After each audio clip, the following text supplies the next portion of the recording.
This is what I've come to.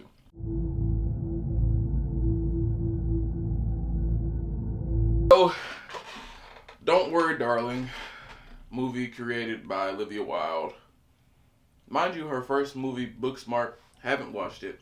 I've heard nothing but good things about it. So, granted, all the movies that I've seen her in were fairly decent, I'd say. I haven't seen her in like anything like completely outstanding. Honestly, I don't think I've seen a lot of movies with her in it. I don't even think I can name 3 or 2. That's not the point. When I first heard about this movie, I thought it was going to be this grandiose, fantastic barrage of cinema. I was so excited for this movie when I first heard it get announced, and then the first trailer dropped, and I saw it, and I was like, yeah, this looks promising. Like, it's going to be really good. And then I went to go see it opening week, and it wasn't pretty good for me to actually sit down and pinpoint what I didn't like. So I'll name a few things. The acting, yeah, the acting. Florence Pugh can do no wrong in my eyes. I'll always say that because, well, she can't. She's a really good actress. And throughout the whole movie, she did a really stellar performance. She really outshined everybody else. Harry Styles, on the other hand, I don't know what he had going on that whole movie, man. He was trying, but it felt like he was trying a little too hard. He didn't fit the role of Jack the way he should have. He didn't give me 1950s American man. He gave me trying to be 1950s American man, and it just didn't work. It didn't flow right. He didn't have the oomph to him. He didn't have that thing in him, if you get what I'm saying. The script. Now, I've actually looked at both sets of the script. The original and the one that got adapted. From what I saw, if I have both versions, they're each 96 pages. The original version is 100% better than what we got on screen. What we got on screen was nothing compared to that. It felt as if the dialogue, when it came down to certain characters, specifically Frank, when it came down to his character, it didn't, I don't know. Chris Pine did really well too. He did. But the barbecue scene when everybody was there, honestly, I heard somebody point out that he was just saying stuff, like sentence after sentence, none of it mixed. And I had to sit down and think about it, and I was like, dang, this person's right, because that's exactly what's happening. I have no clue what's happening right now in this conversation. It's kind of sad, but who am I? You know, that's what I say. So, you sit down, you watch movies all the time. You study movies your entire life. You know, who am I? I had to realize I write movies. So why not go ahead and do an entire rewrite of this one? Okay, so we're going to start off at the very beginning of the movie. The opening scene.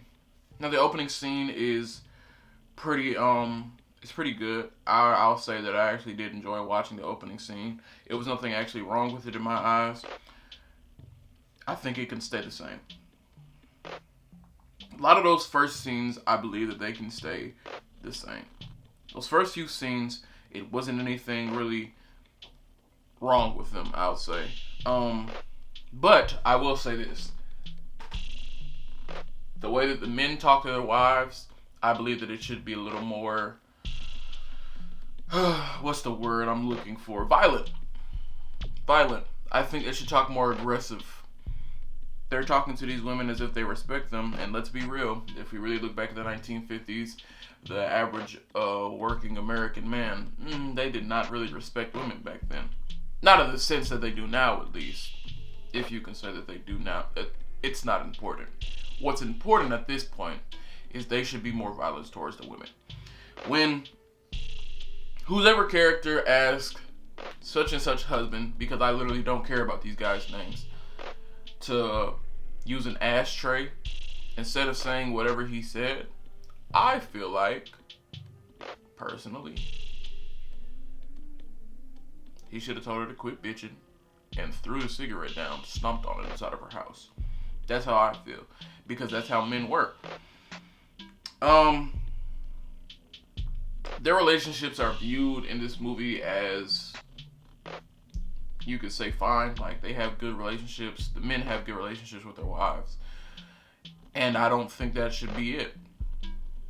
We're talking about men who took their spouses, and some of them weren't even their spouses before this happened, and basically lobotomized them and hooked them up to a machine, a VR, basically, and brainwashed them and put them inside of a virtual reality or whatever it is. Yeah, those aren't good people, and I don't want to paint them as such. I think they should definitely be seen as who they are. Terrible people. That's a horrible person. I don't think that they would even be able to really keep up the act of that. Because even though the women are real people outside of the virtual reality,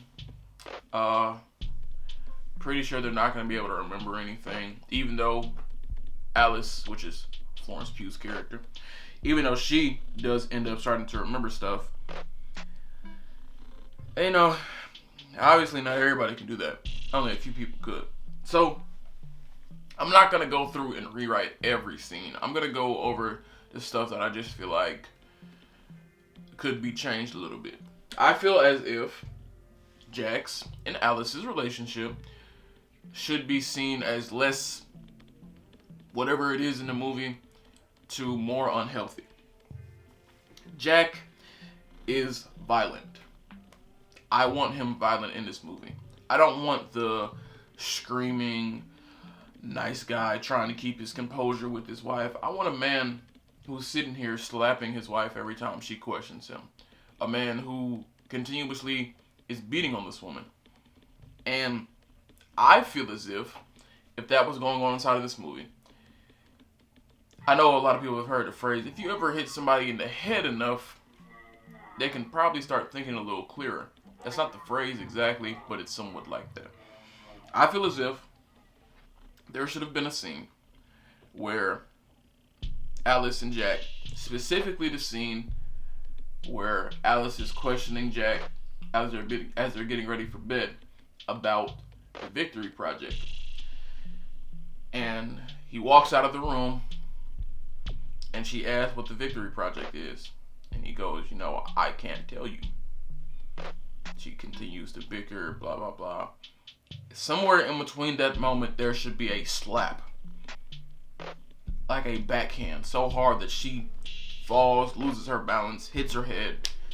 I feel as if the first flashback should happen then. Or one of the flashbacks, at least. I wouldn't say the first. And she starts to remember. And as he steps over to her and begins to abuse this woman, with each hit he has to the head, she's getting glimpses of what actually happened in the real world. Because the way they did it in the movie, it was just kind of awkward. It was weird. It was no reason for it besides Margaret. And let's talk about Margaret. The dinner scene, the barbecue at Frank's house. What was that? What was that? The scene with Margaret where she tries to expose Frank at the barbecue, dinner, whatever you want to call it. I think it was played very well, but I feel like it was written off just a little too smooth for everybody. I feel like it should have stirred up a little bit of controversy, more than what it did inside the community. What? I think it should have stirred up more controversy inside of the community than what it did. And I say that because, simply put, if that's the first time that's ever happened, I'm pretty sure people aren't just going to write that off for whatever Frank says it is. But then again, you never really know. So I feel as if, her, and when I say her, I'm speaking of Alice, And Margaret should have had a conversation where Margaret is trying to get her to understand what's happening. And that's actually when she gets killed. And I don't think she should kill herself. I think it should be switched to Margaret is killed in front of Alice. And that's why Alice starts to feel like she's losing it, because she just saw her friend get killed. And the red men, the men in the red overcoats, whatever, they were weird, I'm not gonna lie. I think that was one of my favorite parts of the movie, because it was the most random thing. You just saw dudes come out of nowhere in red suits. Okay, that's normal. Honestly, if I was in that reality, pretty sure that would have been my first sign. Something here is not right. Maybe it's me. So, yeah, I changed that. So, we should get our actual first glitch. It should happen at the very beginning of the film, when Jack leaves to go to work. And I don't mean a glitch of her getting a flashback. I'm saying that we should get glitches in the system. If we're talking about a virtual reality here, we're talking about a system that exists that will have bugs. I doubt that it's flawless. And if it's flawless just for the movie, that's stupid. I think it should be flawed. And I say that because, let's set the scene like this. Alice is walking Jack out. She watches him from a few feet from the door. She sees him go outside of the door. I don't know what just happened to my voice right there. She sees him go outside of the door, and she turns around, goes back to the kitchen. And when she goes back to the kitchen, she hears his voice again, and he says the exact same line, the exact same tone, and walks out of the door again. I feel like there should be multiple glitches in the movie. So I feel like the second one should come, that scene where she tries to crack the egg. You know, in the movie, she tried to crack the egg after looking at it for a while and just held it up and just crushed it. I think she should have been trying to put it inside of a bowl or something, like actually. And when she did it, nothing came out. And she did it with another one, nothing came out. So then she holds up the egg and she crushes it. I feel like that would have added more weight to it. I feel like after she crushed the egg, after she's looking at it, it should be another glitch where egg yolk is now in her hand that wasn't there before. So when that happens, she goes over to Bonnie's house and starts talking to Bonnie, and she starts asking her. Bonnie recommends that the doctor comes to see her, and this is when we get the scene where Alice gets the medicine from the doctor. Boom. The pills are supposed to do whatever. Maybe they're supposed to fix bugs inside of the person that's being controlled. Okay, so I'm gonna skip around a little bit, and we're gonna get like down to the meat of like what we really need to talk about. So we're gonna go to the middle and we're gonna go to the end. So the scene where Alice and Jack are at the ceremony, and Jack is on stage dancing. I have no clue what was going on in that scene. I am utterly confused. Don't know what the significance was. It was actually kind of throwing me off. It took me out of the movie for a second. I feel as if that scene should have gone differently, in the sense that Jack did get promoted, and that when he gets promoted and Frank asks him to come up on stage and he starts to give a speech, I feel like he should have had a glitch. That he should have started stumbling over his words, and like we actually see like a real life like him twitching and stuff, and it looks like an actual glitch in a game. I feel like if Alice is the only person who sees it and nobody else sees it, and that causes her to walk off, and Bonnie, follows her, and she has a little breakdown, and Bonnie's trying to tell her to, chill, because Bonnie obviously knows what's going on, and they go back out there, blah, blah, blah, blah, whatever. So, we have that scene, and then we have the scene at the actual dinner at Alice's and Jack's house to call Frank out. And I think that was played really well, and I want to keep that scene basically the same. The only thing I want to change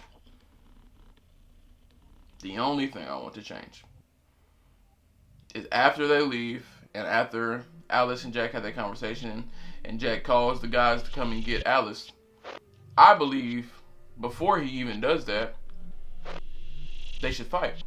Like, get into a physical fight. and he beats her into submission, blah blah blah, and he knocks her out cold. And that's when we cut to the real world and we see actually what happened. And as soon as that happens, of course the men come and get her. Jack is trying to apologize. They come and get her. They lobotomize her, bring her back. Boom. It's like nothing happened. But the thing is, we're gonna have to find a way around that. So maybe they don't lobotomize her. Maybe they try and brainwash her again, but this time it doesn't work. So boom, she comes back to Jack. Blah blah blah blah. Most of the scenes will play out the same, except for the ending, when she finally figures out like what's really going on. I feel as if she should kill Jack. Oh wait, she did kill Jack. Huh. I feel like she should kill Jack, but not only kill Jack, but kill Bonnie. Bonnie knew. Bonnie tried to hide it. Kill her. The whole everybody trying to figure out what's going on, and the women starting to like slowly, I guess, wake up from the reality of what's going on. I feel like that could have been played a little better, and I don't think the whole cartoon chase scene that they did at the end worked at all. Yeah, it didn't do it for me. I'm not gonna lie. I feel as if that once they knew that Jack was dead, they should have immediately tried to swarm the house and try to take her. I feel like they should have taken her to whatever the Victory Project actually was and showed her what it is. Frank would have done. I'm going with a very evil villain trope, the monologue thing. He goes and he explains everything, blah blah blah blah. But the women, yeah, this is gonna be like ripped straight out of Endgame, so forgive me. The women come and save her, whatever, boom, and they all take off towards the desert after they save her, and they escape through the thing that Alice touched and brought into the real world. But mind you, at the end of this version of the film, we have a situation. Where yeah, that didn't work for me. That situation of having her just wake up in the real world and we don't know what's going on. Nah, bro. She should wake up in the real world, finally break out of her chains and stuff or whatever she's tied with, and I feel like we should end the movie with this. Breaks out of the chains. Alice looks around. She tries to stand up, but she can't. She hasn't really been eating. She's been hooked up to this machine for God knows how long. Next thing we know, Jack walks in. He asks what she's doing out, how she did it, and then we cut to black. And that's how we should end it.